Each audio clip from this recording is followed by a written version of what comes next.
welcome back. I started and stopped this video 3 times actually. I would start to film the beginning of the day and then I would not be able to pick up and finish filming because I have had a really hard week with my PMDD.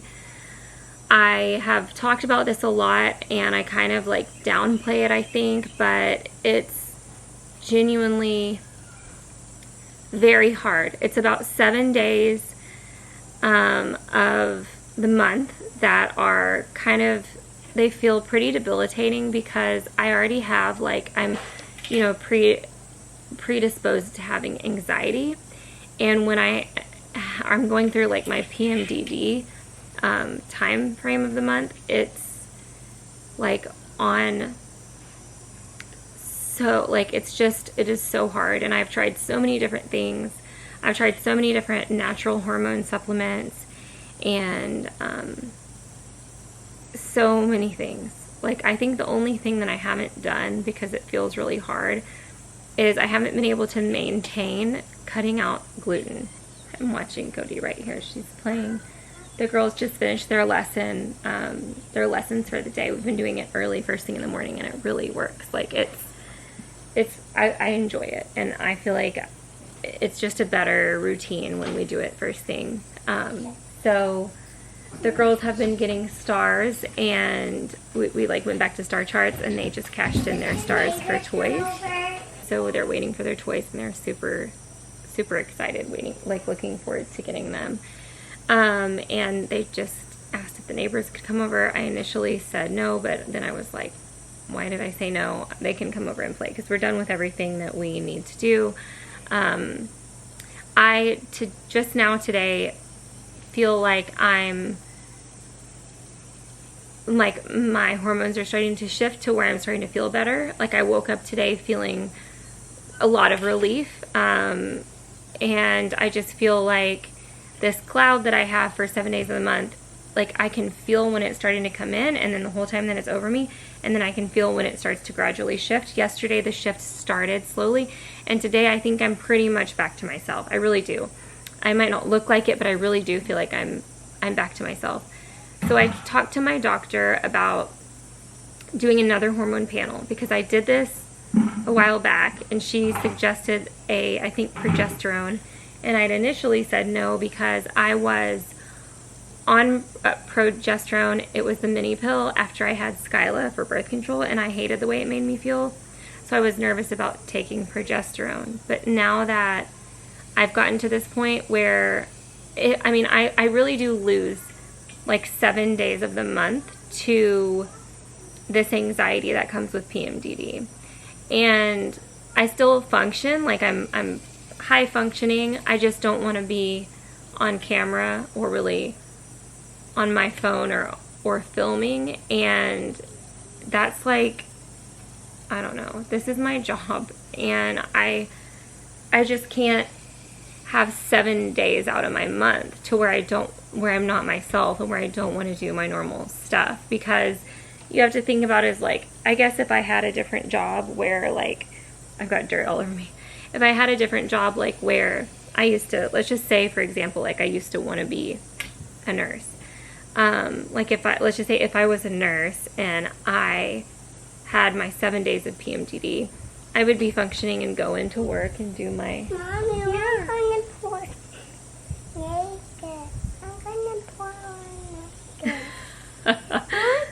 pour naked. Okay. Okay, I'm shifting around so I can see. The girls are in the baby pool, so it's like I can see them from here, but they can't. It's only to their like belly button, but they wanted to splash around for a little bit. So like, if I was a nurse, like, it would be really hard, or any job that I had, it would be really hard to get up and go and do like a normal routine on top of like everything else. Just life would just, no matter what my job would be, life would be really hard without having some sort of relief from PMDD. And like, I've really tried all the things, okay, barring I don't work out. I know that if I really made an effort to work out, that would help, but the problem is with 4 kids and I homeschool and I do, you know, the stay-at-home mom thing. Yes, I know everybody says, if it's important, you'll just make time. Just make time, you can do it, just whatever. Like, I hear all of that, but everybody is different. So I haven't done the workout every day thing, like, and I could add that. And I don't eat perfectly clean, and I know I need to cut gluten out because gluten does affect the brain, and I've done it a few times, but I just find it really hard, and I haven't cut gluten out. I think that if I did start working out, and I cut gluten out, and I did a better diet, and I cut down on caffeine and all of that, like, I do think it could help. I do. But I haven't done that, and I am now going to go the route of probably getting a hormone type therapy.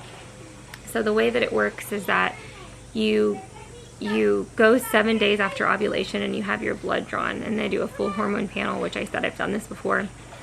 So they'll run a full hormone panel, and she'll tell me what I need, and this time I'm going to say yes to whatever the recommendation is, because I just am at the end of my rope with it. I don't want to do this anymore, and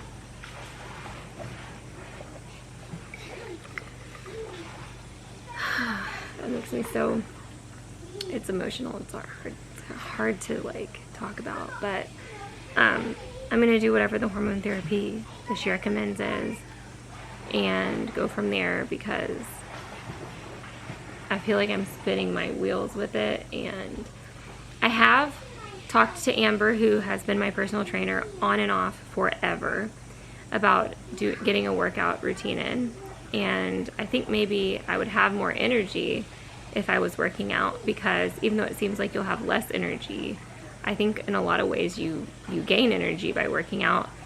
And then maybe this time I don't just like overdo it how I normally do. I always, when it comes to anything, I always go fully in, like just like over the top. I do 110% instead of just easing into something. It's hard for me to ease into something. I'm either all or nothing with everything. I'm a very black and white person. It's hard for me to have gray area. And I have talked to Amber about adding that in, and I think moving forward I'm going to really try this time to be gluten-free for long term, because I think it would be good for me. I mean, my GI map showed high sensitivity to gluten, and I think that can affect you mentally, and I've read things that say that it does inflame your brain. Gluten inflames your brain, especially if you have a sensitivity to it. But I told myself that, I was probably just sensitive to the gluten because I was going through mold illness at the time when I had that GI map done. But I probably need to be real about that and say I probably just need to take it out altogether. Just grow up and get over it. Oh my gosh, Aaryn, just grow up. Grow up. I don't know why I feel emotional, because I already know that I'm getting out of the hardest phase.